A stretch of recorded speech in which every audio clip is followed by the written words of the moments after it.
Hello, and welcome to the eTech podcast with me, your host, Ryan Morn. I have been involved in the development of electrified vehicles and machines since 2005 as an engineer and a business leader. This podcast is the product of my passion for electric and autonomous vehicle technology. I'm here to share knowledge from some of the world's leading experts, as well as my own insights. Join me as we accelerate the transition to cleaner, safer and smarter vehicles and grow the industry around the world.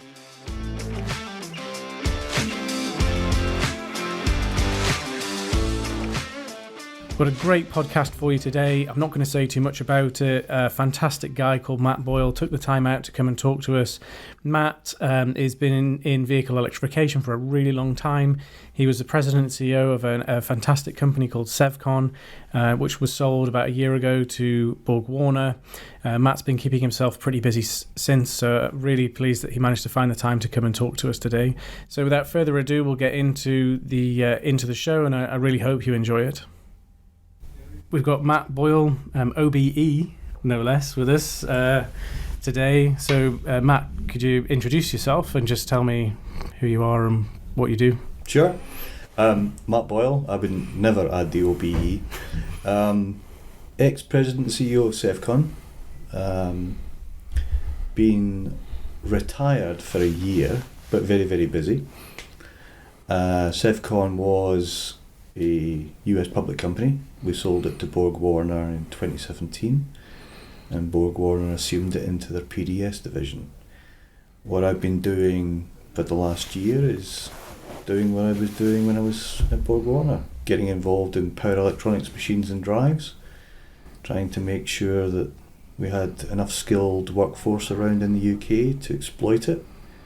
And at the moment I'm really enjoying myself. Great. So just for people who might not know, so BorgWarner, obviously everyone probably knows BorgWarner, big tier one, or everyone listens to this knows BorgWarner. Sevcon, what exactly was it that Sevcon did? Where did they come from? Yeah, Sevcon history started in the late 1950s, early 1960s. And what Sevcon did then was it produced thyristor-based controls, so very, very basic switching controls for the control of electric motors on battery-powered vehicles. Okay. Their first application was the milk float. Oh, wow. And the milk float, yes, Ernie's fastest milk float in the West was powered by a Sevcon controller. And just, so a milk, because I said something about milk floats last week, and everyone looked at me and was like, what's one of them? So a milk float, for those of us who are either young enough to not remember or who live in America, was a very slow commercial vehicle that ran on electricity for delivering milk in the morning because it was quiet. So in the early days of the EV world, actually milk floats were a bit of a problem because people used to say, oh, electric vehicles, they're rubbish. They're just like milk floats in the UK. But actually Sevcon were the milk float controller guys. That's right. Where they came from. But then the business really grew. So you're doing sort of power electronics for all sorts of applications. Yeah, power electronics is quite an unusual and niche type activity. What it does is essentially improve the efficiency of the whole system of controlling an electric motor. And it reduces heat, it reduces sound losses, and it reduces power losses in the motor. Doing it properly extends the range of a vehicle and keeps the losses down. So it can be used, it was used extensively in things like forklift trucks, aerial work platforms, airport ground support equipment, things that would go necessarily into buildings, and therefore you didn't want them belching out diesel or petrol or gas for that matter. But also things that did a shift life, so like 8 hours of effort in a day without recharging. Because you're obviously, today it's all about electric cars, but there's been electric vehicles around for as long as there have been vehicles, and the industrial segment is big segment. That's right. I mean, Mercedes were making electric vehicles 140 years ago. But the advent of the internal combustion engine and the free availability almost of a tank full of gas and all the energy in it, getting you from A to B, was so attractive that the investment in electric vehicles kind of fell by the wayside. But in industrial markets, things like forklift trucks, aerial work platforms, that sort of thing, it was ideal because it could be used indoors as well as outdoors. Well, obviously clean air was really important. Indeed. Yeah. And did you see, because you were president of Sevcon for a good 20 years, right? 20 years. Yeah, so more than a little while, let's say. Yeah. So that was like, I always say we were doing electric vehicles since before they were cool. Yeah. But you were definitely doing electric vehicles since before they were cool. When did you really sort of see it go from being fork trucks and stuff to more? Because there must have been a few false starts along the way. I remember we thought that it was going to take off a lot earlier than it did. Did you see that as well, or when did you really start to see things change? I think the advent of lithium-ion batteries was the kind of first clue that we were given that the game was changing. We were no longer lead acid. Yeah. We were no longer heavy, kind of difficult to recharge quickly. When the first lithium-ion packs came out in volume, they were targeted at on-road vehicles. Right. And that's when it was obvious that the electrification revolution was going to start. I think there were a number of false starts between kind of late 50s and 60s and around about the turn of the millennium. Yeah. EV1 was a great example of a good idea before its time. And some of these false starts actually, in my opinion, they actually did us a disservice, because a bit like the milk float analogy, the comparator was a McLaren or a Bentley diving off into the sunset doing 140 miles an hour versus, a forklift truck or an aerial work platform. Yeah, things that didn't quite... not sexy enough. No, not quite. And then, I guess in the early days there were a few kind of people, like thinking back to people like Modec, and then of course, because there was a tie-up with Sevcon and Smith's Electric Vehicles, there's similar long heritage back there. They started building milk floats. Those guys kind of getting going, but then not quite managing to get going, and definitely a few little false starts there. Yeah. So be like early 2000s into kind of 2005? Yeah, 2000 to 2005, the Sevcon order book started to look healthier as a consequence of different battery technology. But it didn't really take off until 2007, 2008. Right. When the crash happened, it was the year prior was a record year for Sevcon, and we were looking at another record year when essentially all credit stopped. And as we all know, that's taken a long time to work out. Yeah. However, in that time, we, as a number of other people did, continued to invest in the engineering.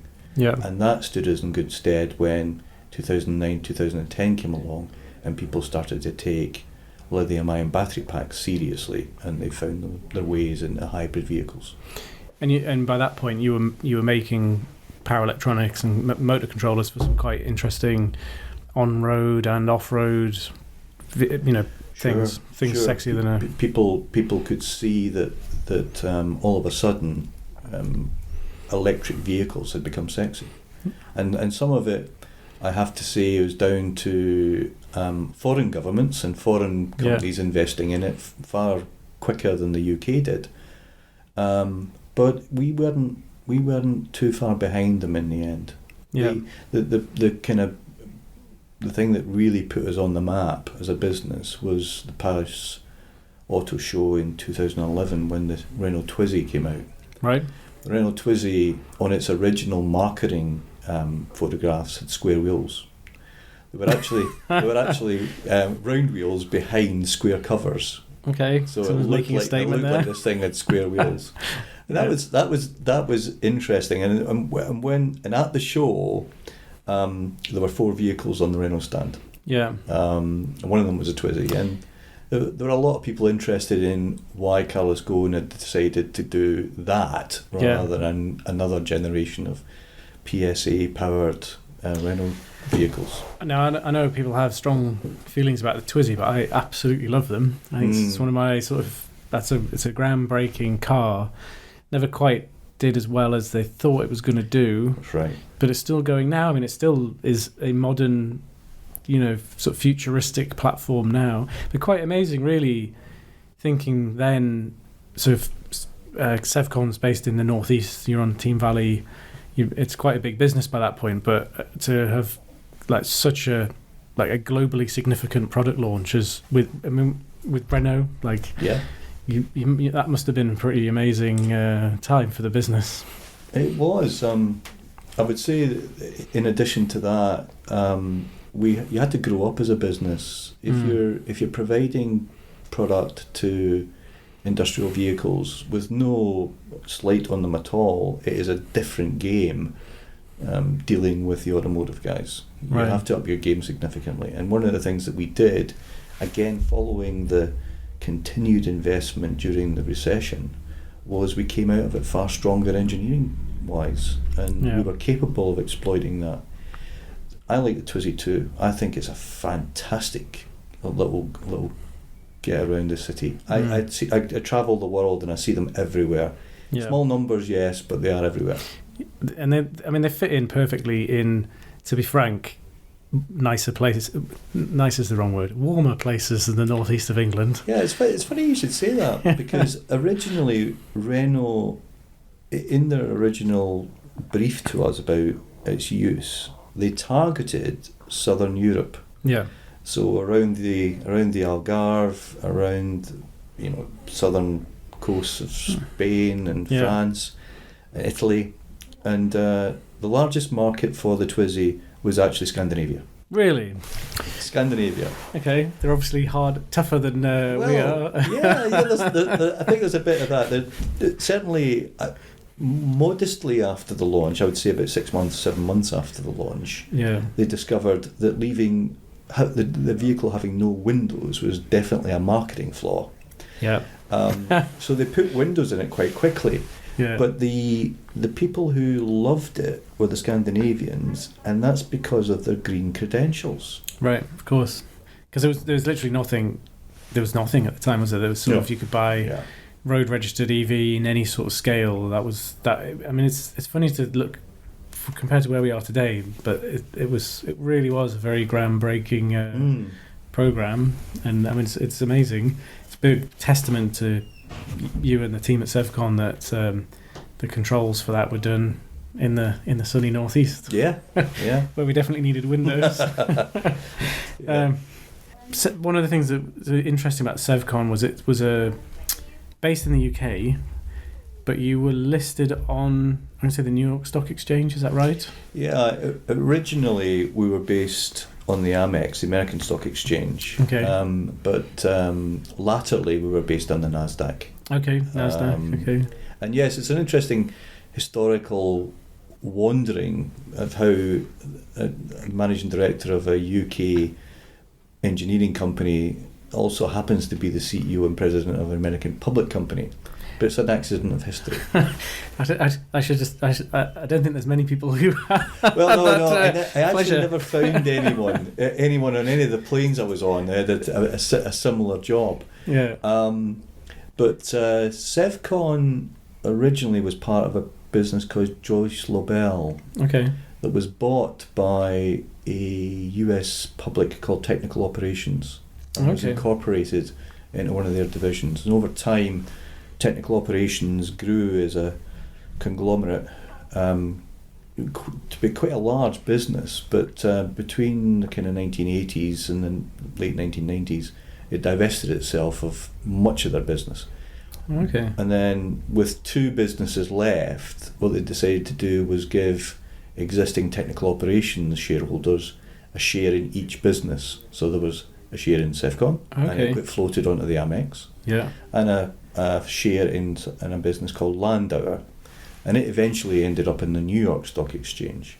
Ah. So essentially, my predecessor actually was the person who floated the business off, and that's how the person who ran Sevcon was also an American public company CEO. And what was it like? I mean, did you have to go to sort of shareholder meetings in the US all the time, or were you on a plane for your whole? Yeah, that's a very good question. Nobody's ever given me the sympathy I deserve for having done this. Yes, there were at least 5 board meetings a year. Okay. And there were latterly, for about 10 years, there were stockholder calls Yeah. that we had to go through on a quarterly basis. There's all the reporting required of a US public company, Yeah. which became very onerous after 2007, 2008. Sarbanes-Oxley Sarbanes-Oxley and all that kind of good stuff. Yeah. And yes, I went to conferences, I went to shareholder events, raising the profile of the business, selling the business to public investors. Was it difficult that there was such a separation? Like my board here is quite easy. They come here, and I want to show them what's happening in the business. So we go outside and we have a look around and we kick the tires. But your board was in the US and was not operationally as involved in the business, and that must have been really difficult to manage that. Yeah, it wasn't. It wasn't. The only executive on the board normally in a US public company is the chief exec. Right. Okay. So it's a different kind of structure in the US often. Yeah. And in my particular case, there were no executives on the board. There was one little sidetrack towards the end of Sevcon's public life, but for the best part of 50 odd years, it was a chief executive officer and a group of non-exec directors. Right. And the non-exec directors were there to, yes, give the chief exec a hard time every now and again, but essentially to represent the interests of the shareholders and make sure governance was proper. And these boards, my board especially, did have its moments, but they were generally and genuinely in support of the CEO and trying to make the business better. Right. We met in some occasions outside the US, but the vast majority were in Boston. The meetings were in Boston, Right. where they were most of them were located. I think it's hard to imagine now. Oh, well, it's not necessarily the case everywhere, but everyone's so into electric vehicle stuff now, and it's like a really hot space, and there's a lot. But back then, it was like this. You must have been a big job just trying to sort of communicate what you were doing with the business, what the end markets were. Like we often find people don't really understand what it is that we do. But then when it all started to change and the EV market was going, did you meet much resistance from the board? If you were saying, well, we want to spend all this money on engineering, like, how did they view that? Did they get it in terms of what might be going to happen with electric vehicles, or was it just sort of quite a transactional? It's a very good question. I cannot fault my board's support of me. I never had a no. Right. Okay. And that was partly to do with the excellent chairmanships I went through, with one or two exceptions. But the board were very supportive of management, and that's I think that's key to the success of a business. Oftentimes, investors will look at the board and think they have to always give the chief exec a hard time. Yeah. if they're not doing their job, then that's definitely the case. But if they are, then it's get behind, make sure the strategy's right, make sure that you support the strategy, and then get behind the chief exec in execution.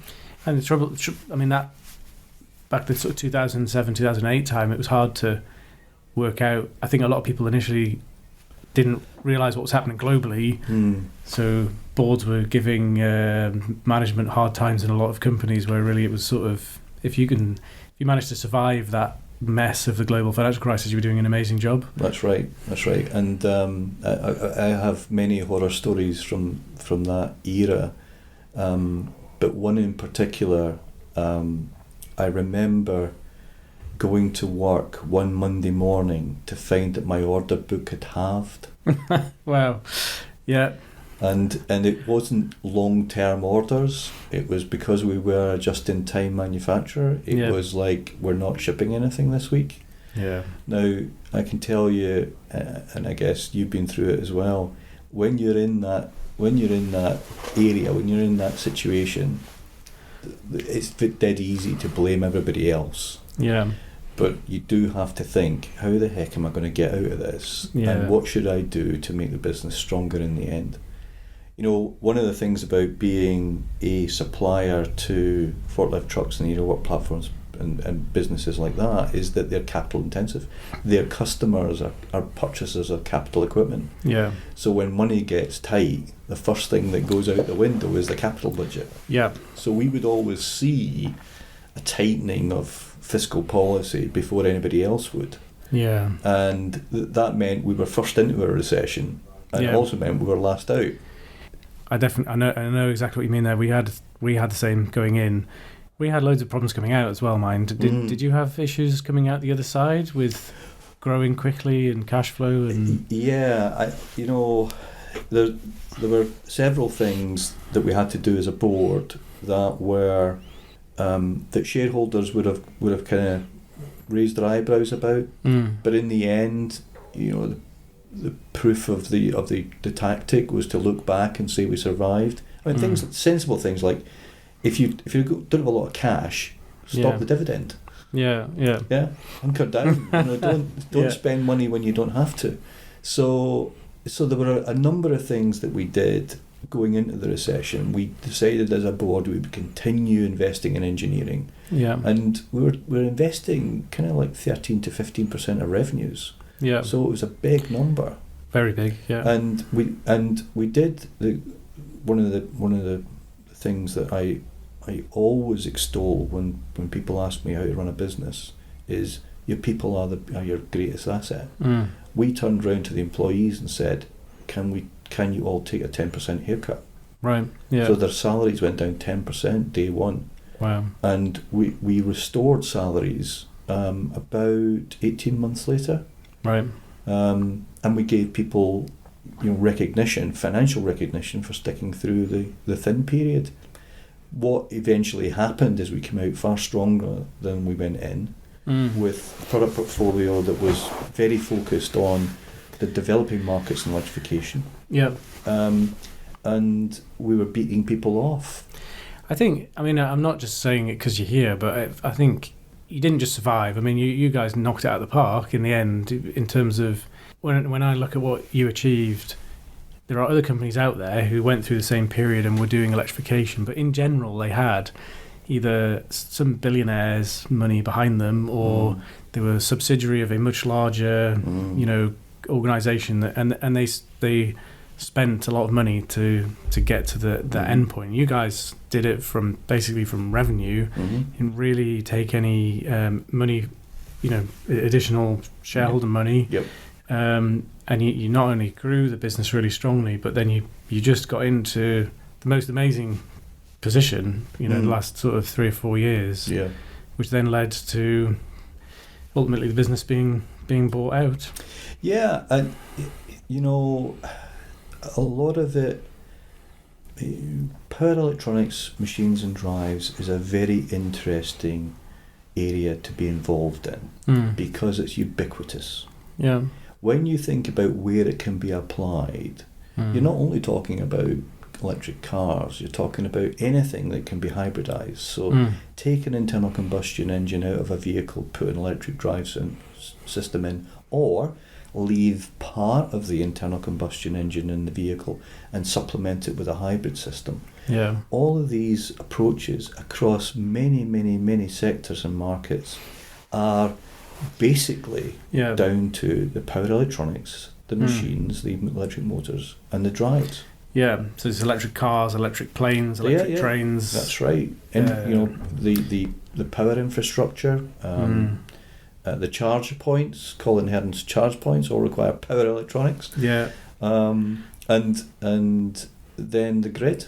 Yeah, I do always say, like, if I'm talking to kids, and we do a bit of this sort of work, like power electronics, embedded systems, and electrical machines that is the place to go. You know, forget being a lawyer. Sorry, any lawyers listening. Forget being an accountant. It really is, and I love the example of the light bulb. You know, gone from light bulbs being really simple things, now they're LEDs. There's power electronics in there. There's embedded software just in a light bulb. So everything from light bulbs to cars. It is a huge area. So one of the things that you're really involved in now is skills, and that you mentioned a few times about people being an important asset. And I know you were. So I've got a bit of a reputation now for being in the newspaper now and again, but you were very often in the newspapers, but talking about skills. And people know you because you've been so passionate and vocal about the need to upskill and to encourage kids to get into science and engineering and things like that. Were skills to grow Sevcon as much as you did? Were skills a big problem? I think. Number one, I'm far more photogenic than you, so I get in the paper anyway. But the desire, the need for skills in engineering globally is extraordinary. Far larger than it's ever been. That's right. We think it's often, people talk about being a UK problem, and it's not. It's global. A global problem. Yeah. It's a global problem. And one of the things that we're particularly bad at as a generation is being able to instill the attractiveness, the excitement, the sexiness, if you like, of being an engineer. Yeah. We, especially in this country, we kind of hold up engineers as being kind of the grease monkey, or the boiler stoker. Yeah. Today. You may well find as an engineer today that you have a job for life, but you have 5 or 6 careers. Yeah. And it's because the discipline of problem solving and analytical approach is applicable across many, many, many different problems. Yeah. And it's one of the reasons why we lose engineers at the end of their degree to people like the banks. Yeah. And again, I always say to kids as well that a lot of engineers leave engineering and go into accountancy as a choice at the end of their degree. They're like, okay, I'm going to go and train with the Big Four now. There are no accountants at the end of their degree that go into being an engineer. Correct. Yeah, correct. It is very transferable skill set, way of thinking. And one of the things that's changing actually at the moment, much to my relief, is that when you look at the end results numbers from universities, that trend of moving to banks and to accountancy is actually slowing, if not going backwards. Yeah. And that's because engineering is now perceived, or is becoming perceived, as a very worthwhile career. Yeah. And I'm not sure actually what's created that difference. If I could put my finger on it, I'd do more of it. Yeah. Do you think it's so you got the sort of rock star scientists and engineers like your Steve Jobs and, dare I mention him, Elon Musk, those kind of characters? Yeah. There's no pot in this conversation, by the way. No. There's no alcohol. And James Dyson and people like that. Yeah, I think that's part of it. I think the other thing is that parents these days are a little bit more discerning. Having been faced with the amount of debt you leave university with, it's incumbent upon the parents to advise their kids to get a career that's going to pay it back. Yeah. But the other thing is, engineering is sexy now. I mean, there are aspects of engineering today that are really, really attractive to people joining the engineering fraternity. Yeah, I genuinely believe that obviously all the consumer electronics and things, but actually the electric vehicle agenda, the clean air movement and things, that's really helped to get a lot of kids to think about careers in engineering that maybe wouldn't have thought about it before. Yeah, one of the great things for me, certainly over the last year, is helping undergrads realise that one of the reasons why electric vehicles are becoming more prevalent is because they perform better than internal combustion engine vehicles. Yeah. You know, despite the fact that from time to time BBC presenters take Rimacs and throw them into fields in Germany and roll them over a few times. Yeah. The attractiveness of a hybrid drivetrain is that it performs better than the internal combustion engine. So people are actually seeing the work they do improve things rather than just keep it turning over. I think that the automotive industry definitely went through a period where basically it was all about shaving the next cent off the cost of the widget, and it was all just cost optimization, like VAVE type work. Yeah. What's happening at the moment with robotics and electrification, it's very exciting. What do you think? So as we've got this big, it's a change like we've never seen before. There's kind of the next 5 years, 10 years, what do you think the big challenges are for electrification? As being someone who's come from a really senior position in the industry, where would you say the big issues are moving forward the next few years? I think without creating more skilled resource, we are going to stall. Okay. And I think that's the biggest challenge. Now, the great thing about electrification is that it has many disciplines in it that are prevalent today but might not be required in the not too distant future. So mechanical engineering, for example, reskilling those people will fill part of the gap. But definitely for the challenge for the globe at the moment is to create enough people a kind of critical mass of engineers capable of exploiting the power electronics that we're developing, the wide band gap stuff that we're doing today, and exploiting that into other applications. I think that's the biggest challenge. What do you think about autonomous vehicles? Yes. Is that a big thing, do you think, or a bit further away than people think it is, or right on the doorstep? Or I'm a bit of a Neanderthal when these things are concerned. I find it difficult to believe that the engineering can keep pace with the idiot. and you only have to drive around, even in Newcastle, and you get the idiot. And autonomy relies on a level of sophistication and control that at the moment doesn't exist. And certainly the technology is there to make vehicles autonomous, but you'd have to take control away from a number of people, or for a great many people who like control. And that's never an easy thing. So autonomy does have its applications. In fact, I know of a couple of programs at the moment in controlled areas where deliveries, the final mile is done by autonomous vehicles, and that's a great application for it. Whether they're going to be running around in Newcastle city centre or doing kind of deliveries and such, I kind of doubt for the foreseeable future. You do get where there's some of the trials are happening right now. Basically, it's become a bit of a game for I'm not going to say kids, because it is this sort of on university campuses, students sort of throwing themselves in front of the autonomous car to try and make it stop. You do get the idiot. Exactly. Quite. So one other question I had about, so it's a big topic and it comes up all the time. We get asked all the time.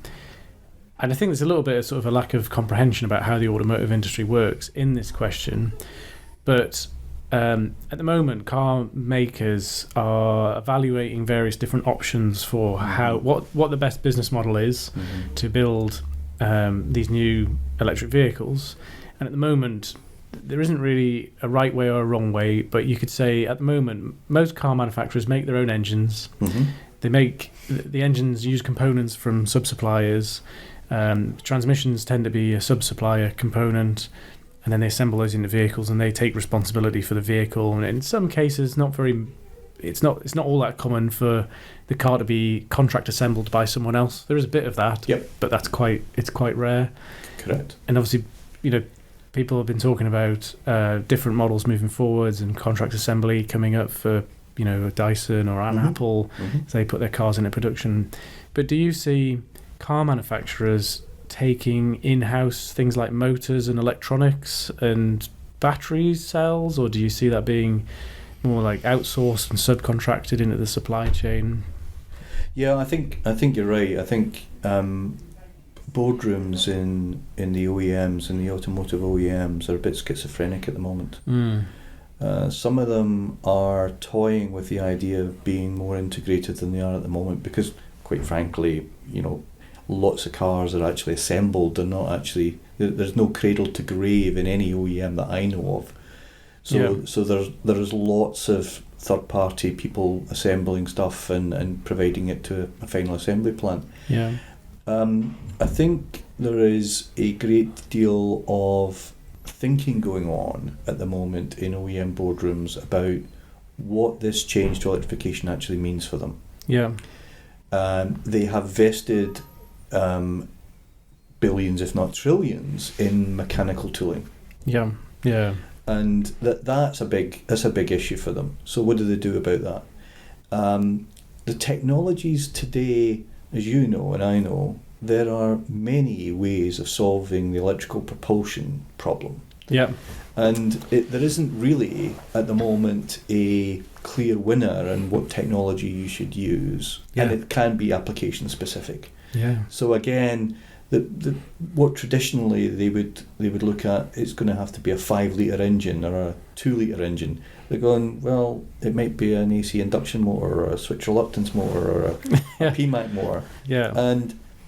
And I think there's a lot of that going on as well. They will figure it out.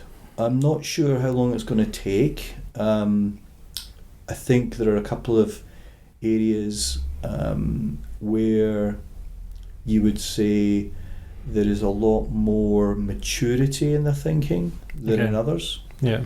And you wouldn't be at all surprised to find that it's in volume. And volume is always driven by, as you put it earlier on, about engineering out the last dime. Yeah. There are some technologies that allow you to do that and some that don't. Yeah, we've been talking a lot about recently in our sort of plans that actually a lot of what's required now is not necessarily the fanciest technology. It's the sort of best compromise between the best performance and what can be manufactured at scale cost effectively. And there's some things which they're a great idea, but then actually the execution of it is very, very difficult. And if you can't make it at scale, it can be the best. It could be the best motor on the planet or the best electronics solution on the planet. It's not going to be. It's not going to be right for. Well, actually, not even automotive, for robotics, for anything. Yeah, agreed. So there's a lot of kind of good technology where I think people get maybe sometimes overly obsessed with the IP or the idea without really thinking enough about the application of it. And I'm not really an IP guy, but I'm an applications guy. I like applying stuff, and that's sort of where we found our niche as a business. But we talk about this all the time, and it's that balance between the best performance, the best tech, and then that manufacturing scale up. It's a really difficult balance to achieve. Yeah, agreed. And that's somewhat compounded, I think, by the lack of knowledge of the technology in the OEMs themselves. Yeah. It's very difficult to find an engineering group these days in an automotive company that actually does understand the performance and what you have to do to apply power electronics and motors to an application. It's going to improve, obviously, over time, but it was one of the challenges we had with people like Renault. They just didn't have the skill set. Yeah, we see. I know exactly what you mean there, and it sometimes it's like maybe they've got the right skill, but they're in the wrong department. And because of the way it's done at the moment, you've got sort of, if it's bolted to an engine right now, that's in the engine team, but then it's not going to have an engine. So actually, who's going to deal with the coolant pump on that in the, it's actually all these sort of siloed teams and departments that they have need to be working together much more effectively at a systems level, because sometimes, and particularly I think with electrified stuff, if you overly concentrate on saving 1 cent over there to the left, you've cost yourself $2 over there to the right, and actually joining the dots up is quite difficult, isn't it? Yeah, very much so. Very much so. The best analogy I've got for you is, for those of you listening who know what a switch reluctance motor is, it's the simplest construction motor you'll ever find. However, and it's cheapest as well. However, the power electronics to drive it and control it properly are probably the most expensive power electronics you're ever going to find. Yeah. So you're quite right. You save a couple of percents over here, and it costs you a couple of pounds over there. Yeah, joining that thinking up is the people who get that right I think are the ones who are really making the big strides at the minute. Yeah. So you said right at the beginning, you said the R word, retired word. I'm not sure many people would agree that you are currently retired. Certainly not my wife. So what are you doing now? Yeah, that's a very good question. I'm really helping people understand the conundrum of how do we replicate the advances we made in engineering here in the UK elsewhere.